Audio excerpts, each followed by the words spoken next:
बिस्मिल्लाहिर्रहमानिर्रहीम अस्सलाम वालेकुम वरहमतुल्लाहि वबरकातुहू। दोस्तों मां या मुंदरीस पंगवार ऐं अॼु हिन वीडियो में मां तव्हांखे ॿुधाईंदुमि त सिंधी नओं फिल्म जेको अची रहियो आहे उहो कहिड़े चैनल ते ईंदो ऐं कॾहिं ईंदो ऐं कॾहिं न ईंदो। ठीकु आहे दोस्तों, सभ खां पहिरियां मुंहिंजे हिन यूट्यूब चैनल खे सब्सक्राइब कंदा त जीअं तमामु मालूमात तव्हां वटि पहुची सघे ऐं वीडियो खे लाइक बि कंदा ऐं वीडियो हेठि कमेंट बि कंदा, पंहिंजो ज़रूरु पंहिंजो जवाबु ॾींदा। ऐं उन खां अॻु में तव्हांखे मां ॿुधाईंदो हलां त जेको आहे सिंध टीवी नओं ड्रामो जेको अचे थो उनजो नालो आहे गजगोड़।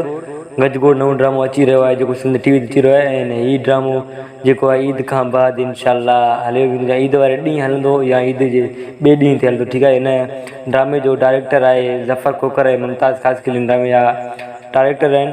ऐं हिन ड्रामे में काफ़ी जेका सिंध जा जेका तमामु मशहूरु अदाकार आहिनि उहे तव्हांखे हिन ड्रामे में नज़र ईंदा। ऐं जेको आहे हीउ ड्रामो सिंध टीवी ते हलंदो, इहो तमामु जल्द तव्हांखे ॾिसण लाइ मिलंदो। ईद वारे ॾींहुं या ईद जे ॿिए ॾींहं ते तव्हांखे हीउ ड्रामो ॾिसण लाइ मिलंदो सिंध टीवी ते। ऐं हीउ ड्रामो जो नालो आहे गजगोड़। तव्हां सभिनी दोस्तनि खे गुज़ारिश कंदुमि जेकर तव्हांखे वीडियो पसंदि अचे त लाइक बि कंदा ऐं वीडियो जो हेठो कमेंट बि कंदा, तव्हांजी वॾी वॾी महिरबानी थींदी।